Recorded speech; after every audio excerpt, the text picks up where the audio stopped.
اعوذ باللہ من الشیطان الرجیم بسم اللہ الرحمن الرحیم ربی یسر ولا تعسر وتمم بالخیر۔ سب سے پہلے آپ سے ریکویسٹ ہے کہ آپ نے اگر ابھی تک اس چینل کو سبسکرائب نہیں کیا تو اسے سبسکرائب کریں، لائک کریں اور شیئر کریں اور بیل آئیکن لازمی پریس کریں تاکہ آپ کو ہر نئی آنے والی ویڈیو کا نوٹیفیکیشن موصول ہو سکے۔ جزاک اللہ۔ آج میں جس موضوع پر بات کروں گا وہ ہے مردے سے سلوک۔ کسی کا کوئی پیارا مر جائے تو سب سے پہلے اس کی دونوں آنکھیں ہاتھ سے بند کر دے، کیونکہ نبی کریم صلی اللہ علیہ وسلم نے ابو سلمہ کی آنکھیں بند کی اور فرمایا جب روح قبض کی جاتی ہے تو آنکھ اس کا پیچھا کرتی ہے۔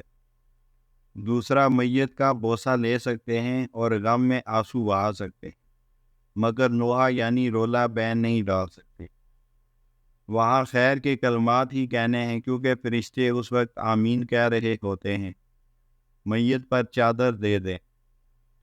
بہترین یہ ہے کہ چہرہ اسی وقت قبلے کی طرف یعنی دائیں ہاتھ کی طرف کر دیں، ورنہ قبر میں دائیں کروٹ کر دیں، کیونکہ بیت اللہ زندگی اور موت میں تمہارا قبلہ ہے۔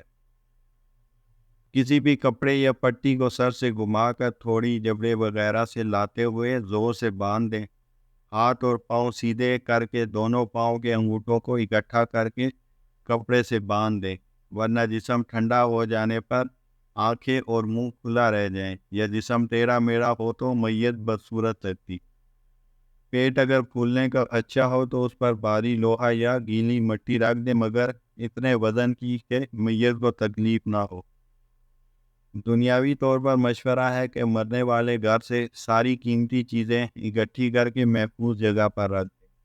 جہاں افسوس کرنے والوں نے آ کے بیٹھنا ہے وہاں گرمی سردی کے لحاظ سے صاف دریاں، چادریں اور پانی کا انتظام کریں۔ عورت اور مرد کا تیار کفن مردے کی موٹائی، چوڑائی اور لمبائی کے مطابق بازار سے خرید لیں۔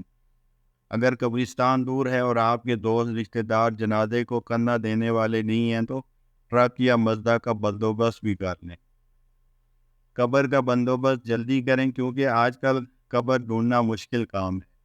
اگر نئی قبر نہ ملے تو پرانی قبر میں مردہ ڈالنا جائز ہونے کا فتویٰ ہے۔ اگر اس پر پرانی قبر کی ہڈیاں ملیں تو اس کو بھی عزت سے دفن کر دیں۔